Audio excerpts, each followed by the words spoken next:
मुख्यमंत्री माझी लाडकी बहीण योजना। नमस्कार मित्रांनो, रोहन टेक्निकल मराठी चॅनलमध्ये स्वागत आहे। आज मी तुम्हाला सांगणार आहे काय आहे ही मुख्यमंत्र्यांची मोठी घोषणा। लाडक्या बहिणींसाठी काय आहे खुशखबर ही मी या व्हिडिओमध्ये सांगणार आहे।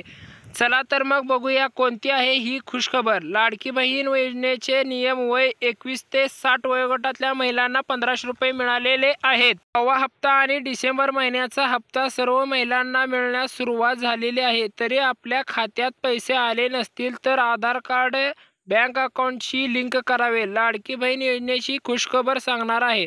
1 जानेवारी 2025 मध्ये सर्व महिलांच्या बँक खात्यामध्ये 2100 रुपये जमा होणार आहेत। आणि महायुती सरकारने नवीन नियम काढलेला आहे। महिन्याच्या पहिल्या आठवड्यामध्ये सर्व महिलांना पैसे मिळाले पाहिजे। आणि पहिल्या 12 जिल्ह्याची निवड केलेली आहे आणि दुसऱ्या टप्प्यामध्ये 15 जिल्ह्याची निवड केलेली आहे आणि जे राहिले ते तिसऱ्या टप्प्यामध्ये अंतर्भूत करण्यात आलेले आहे। मित्रांनो, महायुती सरकारने 7वा हप्ता 3 टप्प्यामध्ये देण्यास सुरुवात केलेली आहे। 1 जानेवारी ते 8 जानेवारी या आठवड्यामध्ये सर्व महिलांच्या खात्यात 2100 रुपये येणार आहेत, अशी माहिती सूत्रांकडून मिळालेली आहे। धन्यवाद। चॅनेलला सबस्क्राईब करा व लाईक करा व शेअर करा।